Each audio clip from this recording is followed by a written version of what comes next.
नमस्कार दोस्तों, मैं आपका सोहन सिंह ठाकुर भाई जंगल में बैठा हूँ अकेला। अकेला इसलिए कि जो मैंने बकरियाँ सुबह लेके आया था तो भाई वो छोड़ दी मैंने ऐसे चुगने के लिए। आजकल उमस और गर्मी है बहुत ज़्यादा हरे घास की, तो मैंने बोला दूर तक तो जाएगी नहीं, तो बकरियाँ चलेगी बहुत दूर तक। भाई मैं क्या इस झाड़ियों के बीच में, उस घास के बीच में मैं नहीं जाऊँगा। मैं सीधे सीधे रास्ते से चलता रहा और निगहबानी करता रहा, तो इतने दूर चला गई जहाँ सर्दियों में चुगती है मेरी बकरियाँ। जाने दिया मैंने उनको खुला। जब ये जो जंगल भरे वो झाड़ देख रहे हैं आप, इनके बीच में चला गई बकरी ऐसे ऐसे ऐसे।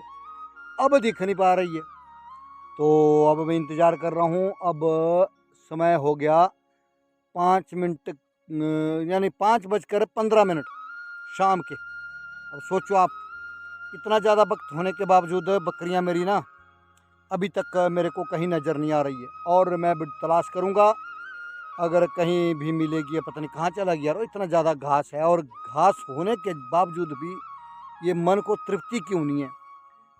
सावन का महीना है और ये भी जाने वाला ही है लगभग, आगे भादों में आने वाला है, भाद्रों में ना। तो अब घास पत्तियाँ इनको ना मिले तो वो भी बड़ी हैरानी की बात है। इतना सारा घास पत्ती, इतना सारा है भाई, मन है कि मानता नहीं। तो भाई लिखना आज अपने प्यारे प्यारे कमेंट।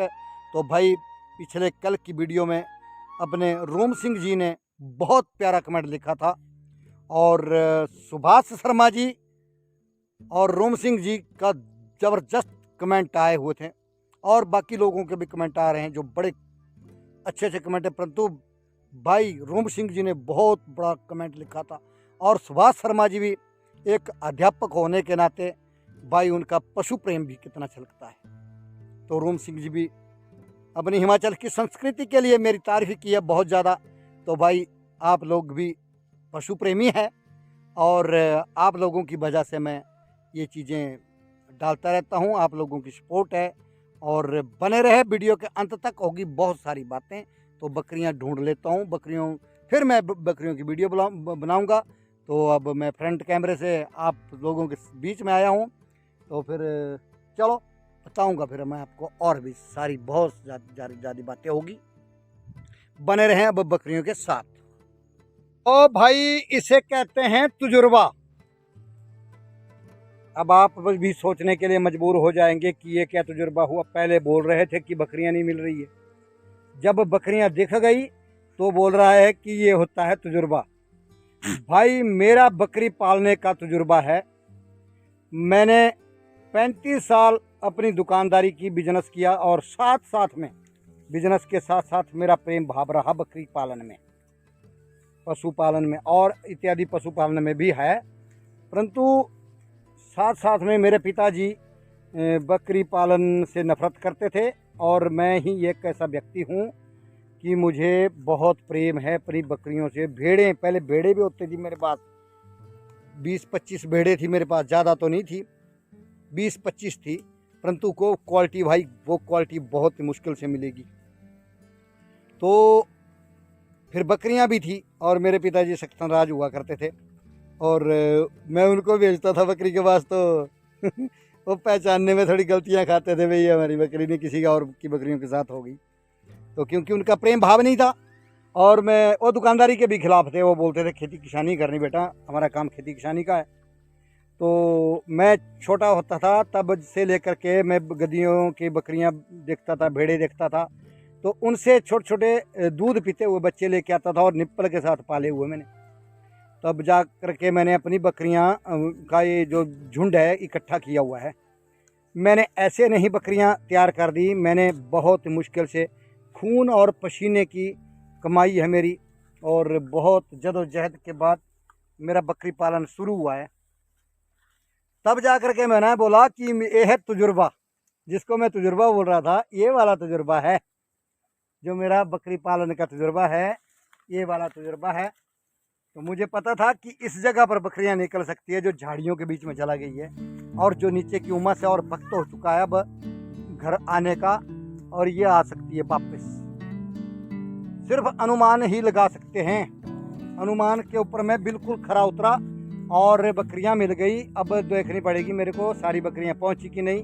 सिर्फ नज़रों से गिनती करूंगा, ऐसे हाथों से गिनती नहीं करूंगा। नज़र घुमाऊंगा और नज़र से ये वाली बकरी वो वाली बकरी, और इस तरह से ही गिनती करूंगा।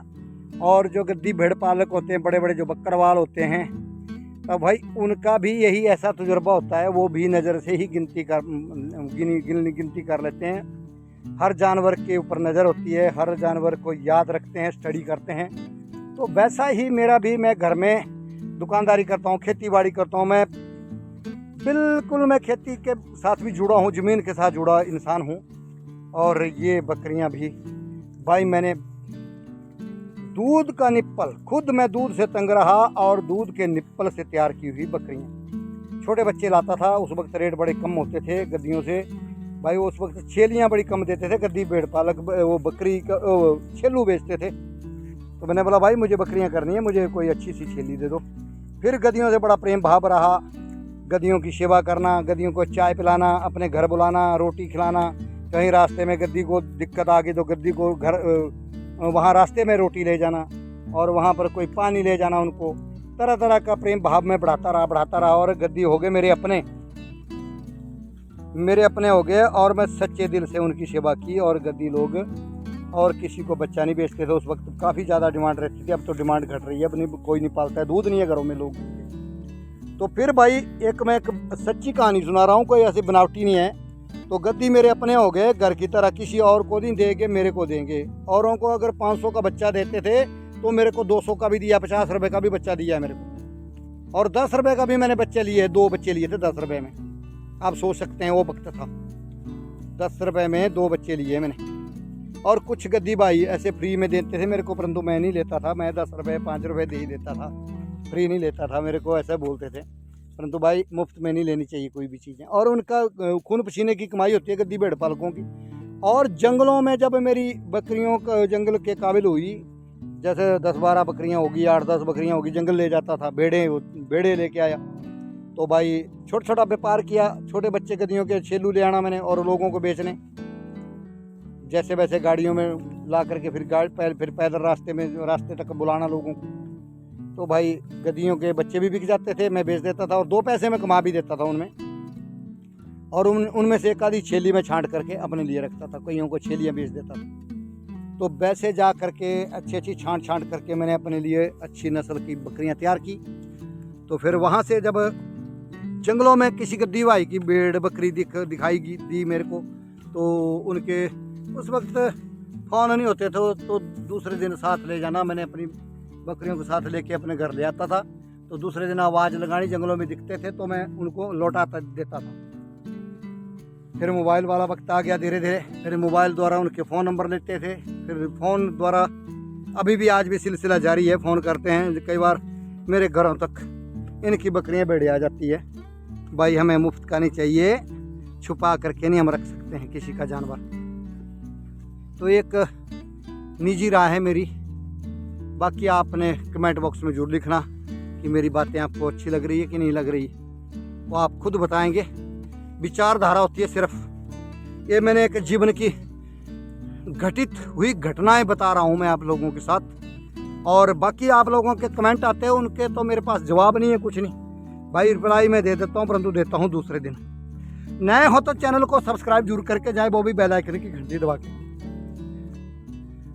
कभी भी किसी का जानवर छुपाना नहीं, कोई चोरी नहीं करना, किसी को डरा धमाका का के, किसी गद्दी भेड़ पालक को या गरीब को उससे डरा धमाका करके सस्ते रेट में भी नहीं खरीदना चाहिए।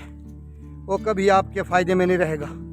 ये भी कभी याद रख लेना आपने, किसी की मजबूरी का फ़ायदा नहीं उठाना कि इसको पैसे की फंसी है, इसके घर में बीमार हो गया है।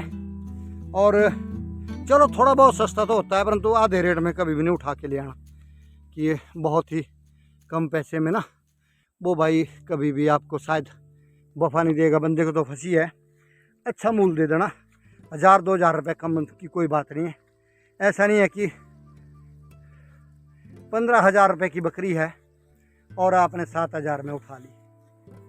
देने वाला तो देगा, पर अंदर से रोएगा वो, उसकी बद्दुआ ना।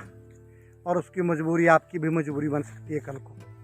आज वो फंसा है, कल को आप भी फंस सकते हैं। ये मेरा मानना है अपना।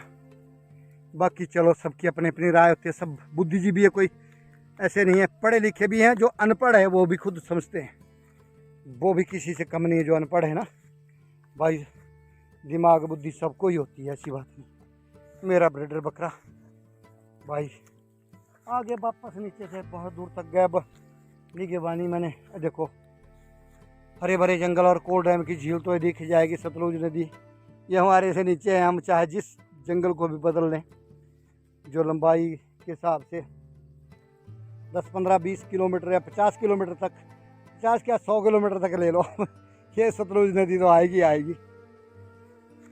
100 किलोमीटर तो तत्तापानी तक बन जाएगा, आगे नहीं कम बनेगा, वैसे मैंने कुछ ज़्यादा ही बोल दिया 65-70 किलोमीटर बन सकता है, 65-70 या 40-45, शायद 40-45 किलोमीटर बन सकता है सलापड़ से लेकर तत्तापानी तक, जो नीचे वाला रोड दिख रहा है ना भाई। तो ये दरिया का किनारा तो इस तरफ सीधा ही है, ये तो दिखेगी सतलुज नदी, सतलुज के दर्शन। तो भाई वीडियो भी बना रहा हूँ, बातें भी कर रहा हूँ, और थोड़ी थोड़ी मैं निगहबानी भी कर रहा हूँ, थोड़ा देख भी रहा हूँ मैं बकरी कौन आई है कौन नहीं है। देखो अरे उधर क्यों कर रही है तुम्हारा मारी इसको, अरे अब दौड़ती दौड़ती लगा रही है मुँह, यार खड़ी होकर के खाओ ना। तो कुछ इस तरह की बातें करता रहता हूँ मैं आप लोगों से। तो भाई नए हो तो चैनल को जरूर सब्सक्राइब करके जाएं, वो भी बेल आइकन की घंटी दबा के। मेरे दो चैनल है, पहाड़ी टॉप सोहन सिंह और दूसरा चैनल है मेरा सोहन सिंह 09। तो मैं कहता हूँ देखो बकरी की चोटी चोटी काटने के लिए कितनी उतावलियाँ रहती है, चोटियाँ काटती है, वो चलता चलता घास खाएगी चुनिंदा, अपनी मर्जी का घास खाती है बकरी। आहा सुंदर चील का जंगल। भाई मेरी बकरियां 12 महीने अब घर में ही घास पत्ती का गुजारा कर रही है, और 12 महीने का मतलब ये है कि बकरियां का सेहत शरीर उतना नहीं बना पाता है जितना पहाड़ों में जो ग्लेशियर में के बीच में जो घास पत्ती होती है ना, पत्तियां तो क्या घास ही होता है उधर, छोटा छोटा नीरू घास, उसकी जो गुणवत्ता है भाई वो कहाँ मिल पाएगी इस उमस भरे जंगलों में। हाँ परंतु ये है ज़रूर 12 महीने का मतलब बकरियों को आदत सी बन जाती है अब। तो अब ये ढल चुकी है, जिनको जोत के घास का भी है। देखो मेरी पहाड़ी प्योर पहाड़ी बकरी है, ये जम्मू कश्मीर की नस्ल नहीं है, ये प्योर पहाड़ी है हिमाचल की। और कुछ ये भी है, कुछ है ये ऊपर जगह, ये प्योर नहीं है, इसमें जम्मू कश्मीर की खुशबू भी है इसके ऊपर। तो ये सारी जम्मू कश्मीर की ब्रीड है मेरे पास। कुछ लोकल यहाँ भी है, थोड़ी सी ये भी है लोकल। बाकी मेरे पास कश्मीरी नस्ल जो बकर वाली नस्ल है जम्मू कश्मीर की, वो वाली नस्ल है मेरा नया ब्रीडर। इसका जो बाप था ना भाई वो चित्रा ब्रीडर था, वो मर गया था, उसकी एक निशानी रह गई है मेरे पास। वो बहुत बड़ा था, अगर जिंदा रहा होता ना तो भाई बात कुछ अलग होती। वो इतना सुंदर था कि पूछो मत। और बेटा भी ठीक है, परंतु इसके कान हाफ टूरा बोलते हैं इसको, हाफ है बिल्कुल हाफ। और बकर वाली भाषा में इसको पचरा बोलते हैं। इसकी जो पूँछ है ना भाई, इसको दुम जो है ना पीछे को काफ़ी लंबी है, मैं बड़ा खुश रहता हूँ। और सींग भी इसके नोकीले और बड़े हैं, तो ताकि इसकी बच्चे भी ऐसे ही आ सकते हैं। आएंगे इस बार शायद, इसके बच्चे अभी छोटा है, छोटे के आएंगे बच्चे इसके भी। तो मुझे भी चलो बकरियां धीरे धीरे चढ़ रही है चढ़ाई के ऊपर। तो भाई ये धीरे धीरे जा रही है, देखो इसके ऊपर की तरफ मरोड़ी मार के जा रहे हैं। इसकी मदर भी मर गई है, ये भी 2 बेटियां थी, इसकी बहन भी मर गई। तो वो भी जम्मू कश्मीर से लेके आया था इसकी माँ को। फिर ये घर में हुए बच्चे 2 जुड़वा, और इसकी बहन है परंतु ये पहचानती नहीं एक दूसरे को, मेरे ख्याल इकट्ठी रहती नहीं है कहाँ वो मेरे को दिखी नहीं। एकदम चोर है पूरी, ये नहीं है चोर, वो चोर एक नंबर की, ये दिख नहीं रही है मेरे को कहाँ। जब याद आई ना तो मेरे को उसकी याद ज़रूर आई, वो क्या चोर नंबर 1 है यहीं है कहीं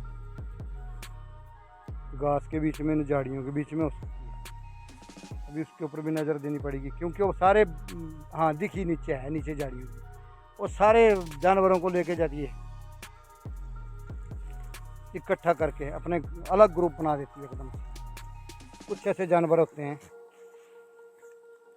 लो भाई आज मज़ा तो आ गया। मैंने ज़्यादा मेहनत नहीं की, बकरियां खुद गई खुद वापस आई। झाड़ियों के बीच में छुप गई थी, मेरे को पता नहीं चला, मैं बोला गई तो गई कहाँ, परंतु वापस जब आई 5:15 बजे मेरे को नज़र आ गई। पहले मैं 4 बजे के बाद मेरे को छुप गई थी, 4 बजे, एक 1.25 घंटे के बाद मेरे को नज़र आई। साथ में धुंध पड़ी थी, जंगल पूरा पैक हो चुका था। जैसे मौसम छटा, मेरे को पता था भी इसी जगह पहुंचेगी आके। मैंने ज़्यादा मेहनत मुशक्कत नहीं की भाई। तेंदुओं का बड़ा खतरा रहता है ऐसे मौसम में और ऐसे झाड़ियों के बीच में। सच में यार वो मन प्रफुल्लित हो जाता है, मन खुश हो जाता है जब। परंतु मेरे पास आधी बकरियां बची है, आधी बकरियां नहीं है, जो बेच दी है, कुछ मर गई है, कुछ ना कुछ हो ही रहता है मेरे साथ। तो भाई अगर वो भी होती ना तो भाई क्या बात थी, तब आज इतना मन खुश होता। पूरे जंगल में ना पता चलता है मेरी बकरियां कहाँ तक चुग रही है। इसकी बकरी के कान देखो आप कितने बड़े बड़े हैं। साथ में इसकी बेटी है, एक बेटी इसकी और है, मेरे ख्याल है 2 बेटियां हैं। आ रही है छोटी बड़ी आ रही है, बड़े आराम से, बड़े अदब से, बड़े प्यार से। अब मैं भी धीरे धीरे आगे आगे चलता रहूँगा भाई। बस मैं कहता हूँ कितने भी दूर चला जाए बकरी और बकरी का चरवाहा, तो उसको थकान की नहीं होती है परवाह। कितने भी दूर चला जाए बकरी का चरवाहा, परंतु उसको थकान नहीं होती है परवाह। और वो दोनों ब्रीडर इकट्ठा हो गए। ये बाप बेटा नहीं है, ये इसका बाप ऐसा था चित्रा, परंतु उसके कान बड़े बड़े थे। दुख हुआ मुझे उसके मरने का। तो ये इसके बच्चे तो ये चले हैं साथ में, ये चले हैं इसके बच्चे और चले भाई वहाँ से।